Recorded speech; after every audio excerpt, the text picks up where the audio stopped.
See, we had to start with another format, right?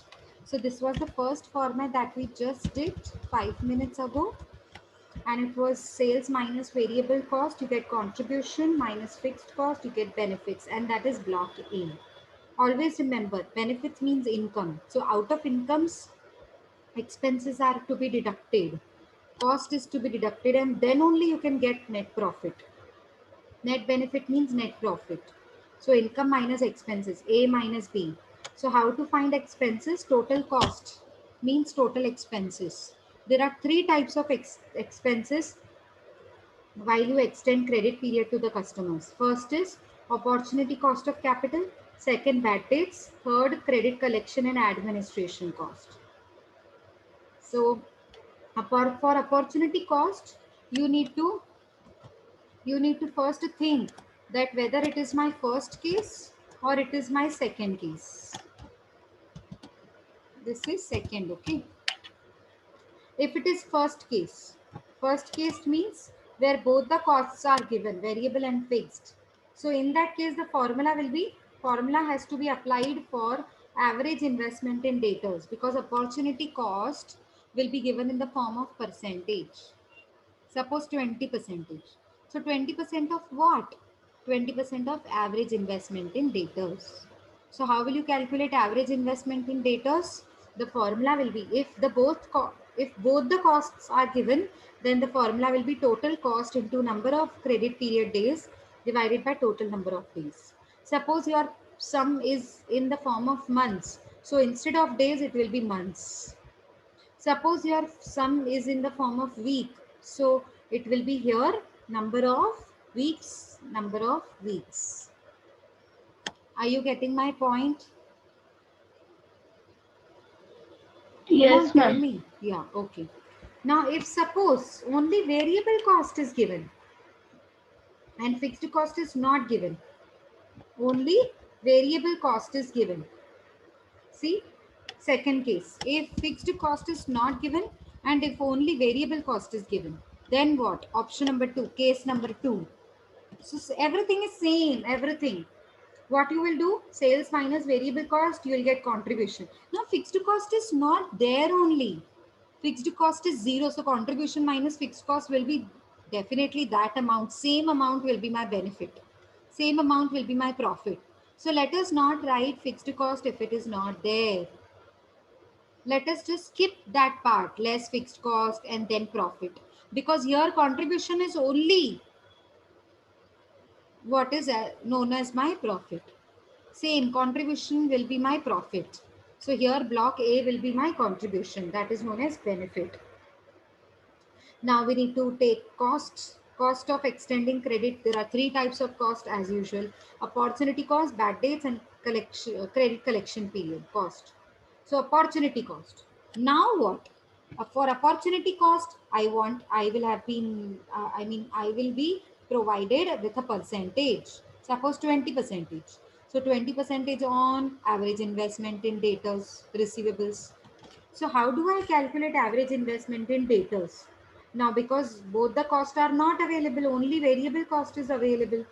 So how do I do it? I will not be able to calculate the total cost.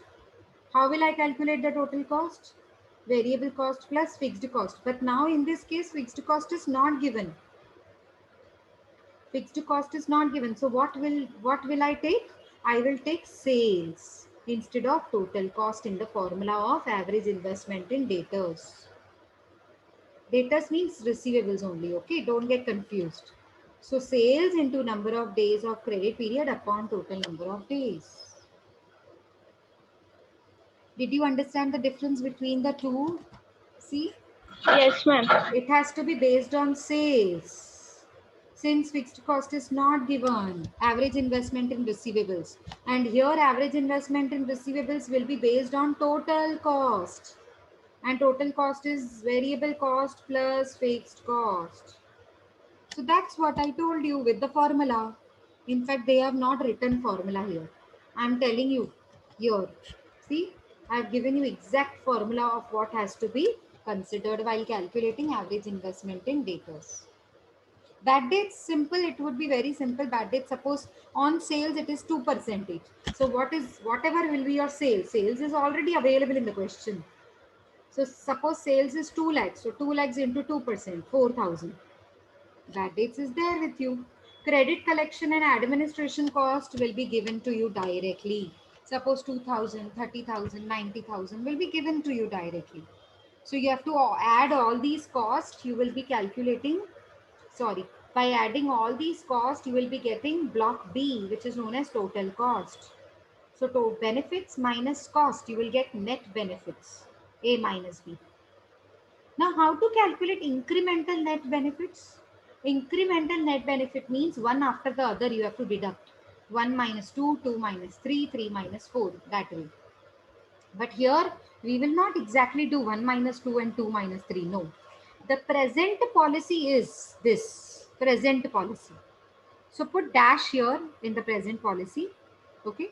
Now you have to compare the present policy with option number 1 and calculate incremental benefit. Now you have to compare present policy with option number 2 and see how benefit has increased or decreased. And now again you have to compare this present policy net profit with the profit of option number 3 and check whether the benefits have increased or decreased.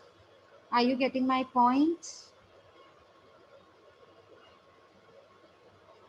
So when we will do it practically, you will be understanding. Don't worry. Okay. So your homework is to revise of whatever we have done today, because in the next lecture we are going to start with practical questions of receivables management. Is that okay with everyone? Yes, ma'am. I'm winding a bit early today because I have another lecture in BMS. So I will have to end today little early. Otherwise, I would have taken up to 1 o'clock. But today, just for today, I'm going to wind up little early. Is that Okay, okay? ma'am. Yes, ma'am. Yes, ma'am. So you guys have Bye, to ma'am. revise. Yeah, you guys have to revise of whatever we have done, especially these two formats, type A and type B. Type A is with variable and fixed cost. Type B is only variable cost. But you need to revise the format. Okay? Yes, ma'am. Yeah, that's your Bye, homework. ma'am. Yeah, tell me. Tell me, Shubham. I'm hearing you. Bye, ma'am. Acha, you said bye. Okay. Okay, bye. Take care, everybody. And please revise the formats before we meet in the next lecture. Okay? Bye, everybody. Take care.